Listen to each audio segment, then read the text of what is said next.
नमस्कार आणि आपण पाहत आहात लोकहित लाईव्ह न्यूज चॅनल। आवाज सर्वसामान्य जनतेचा। काँग्रेसचे सामाजिक कार्यकर्ते राष्ट्रवादीमध्ये जाणार असल्याच्या अनेक वर्तमानपत्रामध्ये बातम्या आहेत।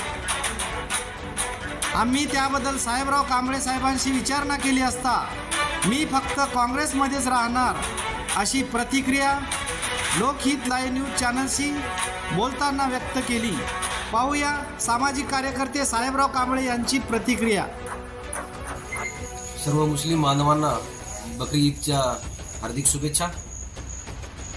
या देशामध्ये बीजेपीला हटविण्यासाठी आणि या देशामध्ये शांतता निर्माण करण्यासाठी महाविकास आघाडीची स्थापना महाराष्ट्रामध्ये झालेली आहे आणि देशामध्ये इंडिया आघाडीची स्थापना झाली आहे। महाराष्ट्रामध्ये सोनिया गांधी यांच्या आदेशाने, माननीय खरगे साहेब यांच्या आदेशाने महाराष्ट्राचे प्रभारी तथा महाराष्ट्राचे अध्यक्ष नानाभाऊ पटोले, या देशाचे माजी कृषी मंत्री शरद पवार साहेब आणि शिवसेनेचे मुख्य आदरणीय उद्धव साहेब यांच्या संयुक्त विद्यमाने महाराष्ट्रामध्ये महाविकास आघाडीची स्थापना झाली आणि बीजेपीला हरवण्यासाठी त्यांनी शेड्यूल ठोकला। या निमित्तानं या गेल्या महिन्यामध्ये जे काही निवडणुकीचे निकाल हाती आलेले आहेत त्या निकालाच्या अनुषंगाने महाविकास आघाडीने आघाडी मारलेली आहे आणि घरचा आहे बीजेपीला दाखवलेला आहे, घरची वाट बीजेपीला दाखवलेली आहे। जे की या देशामध्ये विकासावर राजकारण करायला पाहिजे होतं,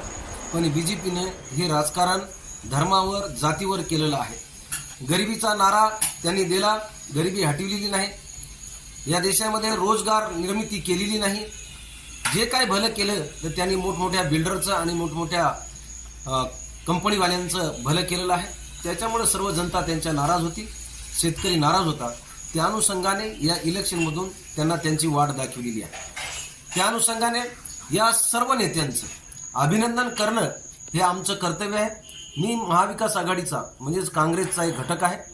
काँग्रेसच्या माध्यमातून माझे नेते आदरणीय तातूभाऊ यांच्या नेतृत्वाखाली सर्व स्टेट स्तरावरच्या नेत्यांना भेटावं, त्यांचं अभिनंदन करावं। या अनुषंगाने आम्ही काँग्रेसचे नेते आदरणीय पवार साहेबांचं अभिनंदन केलं, आदरणीय नानाभाऊचं अभिनंदन केलं, आदरणीय ठाकरे साहेबांचं अभिनंदन केलं। हे संयुक्त विद्यमाने आम्ही सर्व नेत्यांचं अभिनंदन केलं आहे। त्याच्यामुळे कुठं जाण्याचा येण्याचा त्याचा काही प्रश्नच नाही। मी नानाभाऊच्या मार्गदर्शनाखाली काँग्रेसमध्ये आलो आणि काँग्रेसमध्येच राहणार आहे। ज्याला कोणाला तिकीट भेटले त्याच्या अनुषंगाने महाविकास आघाडीत कोणाला तिकीट भेटो त्याच्या पाठीमागे आम्ही खंबीरपणे उभं राहणार आहोत आणि महाविकास आघाडीचा या मतदारसंघातून जास्तीत जास्त मतांना आम्ही उमेदवार निवडून आणणार। धन्यवाद।